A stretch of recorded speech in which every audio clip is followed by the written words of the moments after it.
Yeah. Every time I sit down or like go anywhere, I cough, sneeze, and yeah, that's what I do.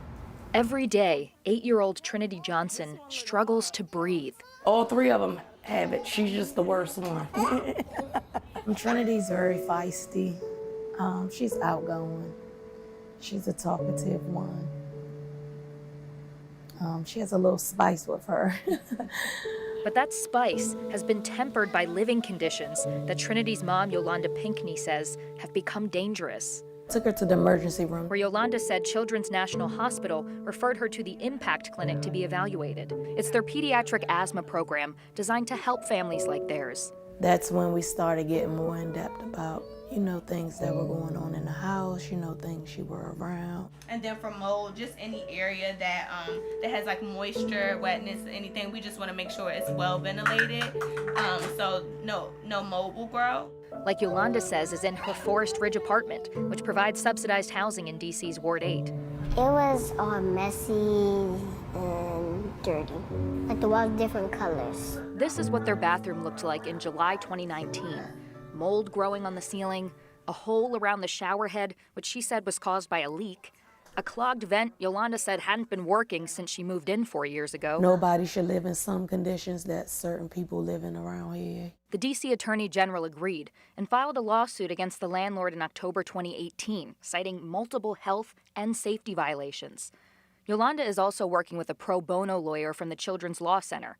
They hired a private inspector to check out her apartment. Something's got to be making these children sick and people sick. People not just making it up. Sure enough, the inspector's September 2019 report verified that there were elevated mold spore levels, which her clinic doctor says is a proven asthma trigger. If you also have these allergens in the home, that increases or elevates your risk for actually developing asthma. And then I think it comes hand in hand when you deal with poverty. They're going to be having a lot of families in housing that is substandard. And kids like Trinity suffer the consequences. These are all hers. Trinity is one of about 17,000 DC kids suffering from asthma, according to Children's National. That part is a little hard. There we go.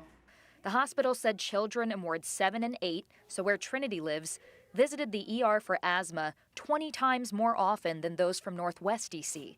And the clinic said about 1/4 of those patients are living in unhealthy homes. Sometimes you feel like you failed.